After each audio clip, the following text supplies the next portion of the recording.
नमस्कार, capital TV देख रहे हैं आप। मैं हूं आपके साथ पूजा। ब्रेकिंग नाउ में बड़ी खबर आपको बता रहे हैं। पश्चिम बंगाल विधानसभा चुनाव को लेकर चुनाव आयोग काफी ज्यादा सख्त नजर आ रहा है और इसी बीच बड़ी खबर ये सामने आ रही है कि चुनाव को लेकर 2400 सुरक्षा कंपनियों की तैनाती की जाएगी, जो ममता बनर्जी के लिए बहुत बड़ा झटका साबित होने जा रहा है। इससे जुड़ी तमाम बड़ी अपडेट आपको बताएंगे। मेरे साथ जुड़े हुए हैं कैपिटल टीवी के editor in chief doctor Manish Kumar. Sir, सुरक्षा कंपनियों की 2400 तैनाती, कितना बड़ा झटका होगा ये ममता बनर्जी के लिए? देखिए, ममता बनर्जी के लिए कुछ भी अच्छी खबर नहीं आ रही है। इलेक्शन कमीशन ने एक 19 ट्राइब्यूनल की स्थापना कर दी।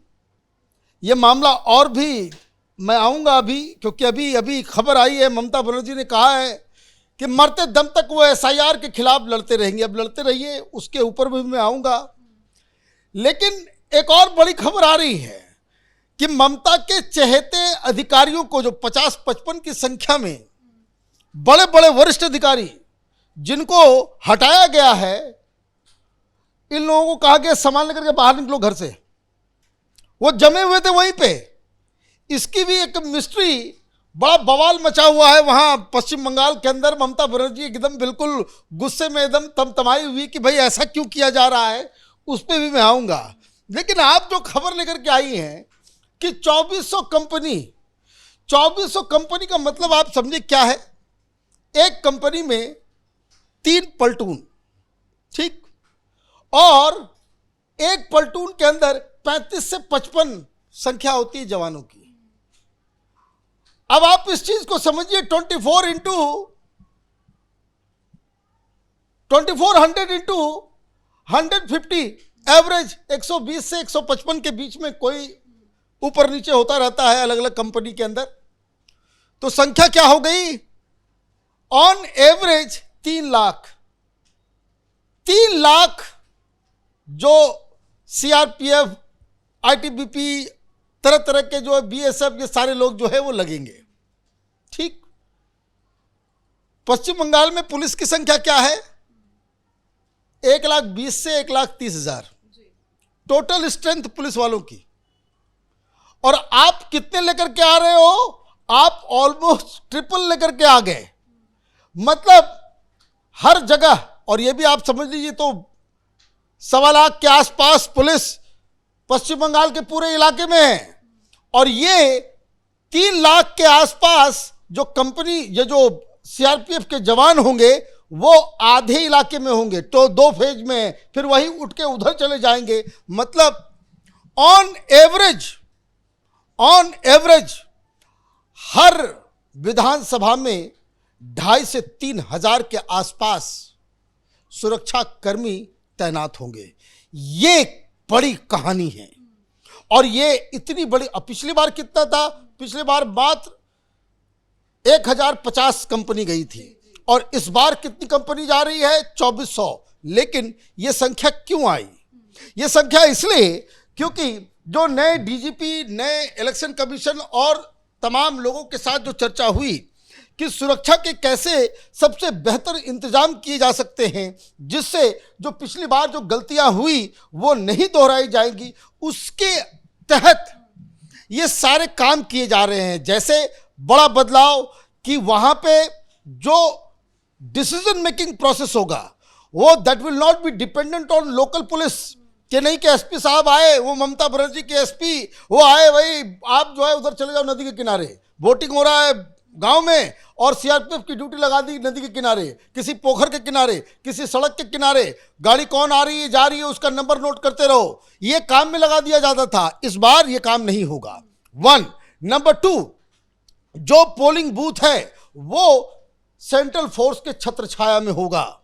वहां पे बंगाल की पुलिस को बाहर और सेंट्रल फोर्सेस अंदर, और तो और सेंट्रल फोर्सेस बूथ के अंदर भी मौजूद होगी। जो फाइनल जो सिक्योरिटी वाले होते हैं गेट पे, जब आप वोट देने के लिए जाते हैं जिस कमरे में, वहां पे सिक्योरिटी वाले होते हैं, वहां लोकल पुलिस नहीं बल्कि CRPF। अब ये सारी चीजें वहां के अधिकारी और सारी चीजों को करके ये कहा गया है कि ये बेर मिनिमम है। 2400 कंपनियां, अभी 1 सप्ताह के बाद फिर रिव्यू किया जाएगा, और ये खबर आ रही है कि ये संख्या 5,000 तक जा सकती है। मतलब बाकी राज्यों में जो चुनाव होंगे वो तो 9 तारीख को निपट जाएगा। 9 तारीख के बाद जो जहां से वो वहां जो सीआरपीएफ के जवान हो जाएंगे वो फ्री हो जाएंगे, उनको बंगाल लाया जाएगा। मतलब लेकिन बंगाल लाया जाएगा, लेकिन कब तक रखा जाएगा ये भी सवाल था, क्योंकि हर बार हम देखते थे कि इलेक्शन के दिन तो हिंसा होती थी, स्ट्रांग रूम की निगरानी भी बहुत इंपॉर्टेंट है, एंड पोस्ट इलेक्शन वायलेंस भी काफी ज्यादा बंगाल में होते थे। लेकिन इस बार बताया जा रहा है कि वोटों की गिनती तक, उसके बाद भी अब कब तक ये आदेश दिया गया है इसकी कोई जानकारी नहीं है। लेकिन ये अधिकारी, ये पुलिस की तैनाती अगर लंबे वक्त तक के लिए होते हैं तो ये ममता बनर्जी के लिए कितना बड़ा झटका। देखिए, इलेक्शन के बाद मिनिमम इन्हें 1 से 1.5 महीने तक बंगाल के अंदर ही रखा जाएगा, ये खबरें आ रही है। और इसलिए भी वो जरूरी है क्योंकि पिछली बार सेंट्रल फोर्सेस के बाहर निकलते ही बवाल मच गया था। तो ये आपको इस चीज को देखना होगा। फिर उसके बाद रिजल्ट के बारे में भी देखना होगा, भाई किसके रिजल्ट है, कौन सी सरकार बनती है नहीं बनती है। लेकिन अब कहानी नंबर 2 जिससे ममता बनर्जी पूरी तरह से विचलित हो गई है। अभी तक ये चल रहा था कि भाई ये जो एसआईआर में नाम काटे जा रहे हैं, भाई 60 लाख नाम अभी अधर में लटके हुए हैं, कोई सप्लीमेंट्री लिस्ट नहीं आई है। अब सुप्रीम कोर्ट के आदेशानुसार टोटल 19 जो ट्राइब्यूनल बनाए गए हैं, मतलब कि जैसे अभी जो जुडिशियल अधिकारी जिन लोगों के नाम को जांच रहे हैं, परख रहे हैं, और वो कह दे रहे कि नहीं ये बाहर करो, ये फर्जीवाड़ा है, तो उनको एक मौका दिया जा रहा है कि आप उस ट्राइब्यूनल में जाएं और उस ट्राइब्यूनल में जाने के बाद आप अपने शिकायत करें कि नहीं कि मैं जेन्युइन वोटर हूं, लेकिन हमें उस अधिकार से बाहर कर दिया गया। तो हर डिस्ट्रिक्ट में और कुछ जगहों पे जनरली एक डिस्ट्रिक्ट के ऊपर दिया गया, कुछ डिस्ट्रिक्ट जहां पे कम कंप्लेन है वहां 2 कर दिया गया। इसमें चीफ जस्टिस भी एक ट्राइब्यूनल को लीड कर रहे हैं और बाकी के पुराने हाई कोर्ट के जो है रिटायर्ड जजेस जो है उसको लीड कर रहे हैं। मतलब ये जो बवाल कट रहा था, और मैं आपको एक बात और बता दूं, जो 60 लाख ये जो लॉजिकल जो डिस्क्रिपेंसी वाले मामले थे उसमें बहुत सारे लोग आ नहीं रहे हैं जिनका नाम कट गया। उस लिस्ट में डाल दिया गया कि नाम आपका कट गया है, और जो नाम कट गया है तो भाई आप आएंगे अपना नाम को जुड़वाने के लिए, अगर आप जेन्युइन हैं। वो लोग उपस्थित नहीं हो रहे हैं, भारी संख्या में लोग वहां पे नहीं आ रहे हैं। तो ये ममता बनर्जी के लिए एक डबल झटका जिसको कह सकते हैं। ये आदेश नो डाउट ममता के लिए झटका होगा। लेकिन सर, ये आज की तस्वीरें देखिए, ये शुभेंदु अधिकारी की तस्वीरें हैं। आज ईद का मौका है, आज वो सुबह सुबह कालीघाट पहुंच गए, दर्शन किए, जय श्री राम, जय माता दी और जय मां काली के नारे यहाँ लगाए गए हैं। और शुभेंदु अधिकारी कह रहे हैं कि माँ मुझे शक्ति दे इस चुनाव के लिए। लेकिन आज ईद का भी मौका है, ममता बनर्जी नमाज में शामिल हुई हैं और कह रही हैं कि अल्लाह हमें शक्ति दे। ये क्या धर्म की राजनीति की जो तस्वीरें आज बंगाल से सामने आई है, क्या ममता बनर्जी को भारी पड़ेगा? देखिए, ममता बनर्जी बहुत ही चतुर पॉलिटिशियन हैं। वो जानती हैं कि ये जो हुमायूं कबीर, ओवैसी और फुरफुरा शरीफ के वो जो अब्बास सिद्दीकी हैं, ये सारे लोग मुस्लिम वोट बैंक के ऊपर डेंट करने जा रहे हैं। ये 35% वोट, ये आंकड़ा भूल जाइए आप कि जो सारे लोग 27%, 30% मुसलमान हैं बंगाल के अंदर में, वो गलत है। जिस तरह से हम लोग ग्राउंड में देख करके आए, 35% मुस्लिम से कहीं ज्यादा ऐसा डेमोग्राफी चेंज हुआ है।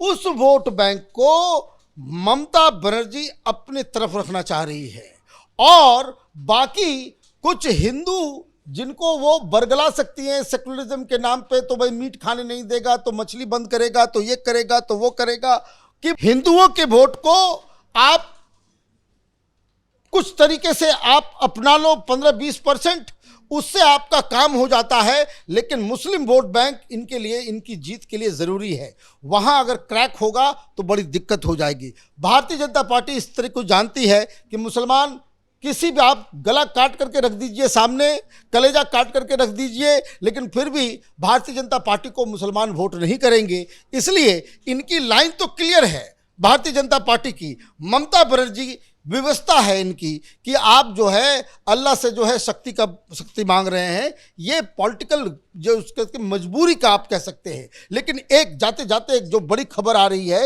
वो ये कि बहुत सारे अधिकारियों को खाली करने के लिए कह दिया गया कि भाई आपका ट्रांसफ़र हो गया। लेकिन ये लोग अपने अपने इलाके में बैठे हुए थे, अपने अपने घर में, और वहीं से ये लोग तिकड़म कर रहे थे कि भाई ऐसा पिछली बार भी हुआ कि आपने ट्रांसफर किया, इन लोग को हटाया नहीं। इन लोगों ने क्या किया, इन लोगों ने वहीं बैठ करके वो ममता बनर्जी के लिए वो सेटिंग गेटिंग प्लॉटिंग वो करते रहे और ये बताते रहे कि वैसे ही चुनाव खत्म होगा, मॉडल कोड ऑफ कंडक्ट खत्म हुआ, ममता बनर्जी आएंगी, हम फिर से वापस वही जगह पे आ जाएंगे। ये इस बार बड़ी दिक्कत हो रही है। इलेक्शन कमीशन को मालूम चला, वहाँ खबर आई कि भाई नए लोग तो गए हैं लेकिन घर तो मिल नहीं रहा। इमीडिएटली आज तारीख हो गई 22 तारीख 5 बजे तक का टाइम दिया गया है सबको कि अपना अपना सामान लो और यहाँ से निकलो। अलग अलग आप कहाँ जाओगे, आप अपनी व्यवस्था करो, लेकिन आप उस डिस्ट्रिक्ट में चूंकि आप अब नहीं हो, आप डीएम हो, लेकिन आपको तबादला कर दिया गया है, तो आपकी यहाँ कोई आवश्यकता नहीं घर से सामान लेकर। तो ये डेडलाइन दिया गया है और बार बार ममता बनर्जी, उनका जो पूरा प्रशासनिक तंत्र था, पुलिस का जो तंत्र था, वो टूटता बिखरता नजर आ रहा है। धन्यवाद सर जानकारी के लिए। तो चुनाव नजदीक है, 23 और 29 को 2 चरणों में वोटिंग होनी है अप्रैल के महीने में, लेकिन चुनाव से पहले जिस तरह से चुनाव आयोग की तैयारी है, सुरक्षा के पुख्ता बंदोबस्त नजर आ रहे हैं, वो ममता बनर्जी के लिए मुश्किलें पैदा करने वाले हैं। अभी ताजा अपडेट और ताजा जानकारी ये सामने आई है कि 2400 सुरक्षा कंपनियों की तैनाती चुनाव के दौरान की जाएगी और ये पुलिस बल चुनाव के बाद भी काफी दिनों तक बंगाल में रहेंगे, क्योंकि पश्चिम बंगाल में हम हमेशा देखते हैं कि पोस्ट इलेक्शन वायलेंस की भी खबरें सामने आती है और ये तैनाती, ये एक्शन ममता के लिए बहुत बड़ा झटका साबित होता दिखाई दे रहा है। इस बड़ी खबर में इतना ही। देखते रहिए कैपिटल टीवी। नमस्कार।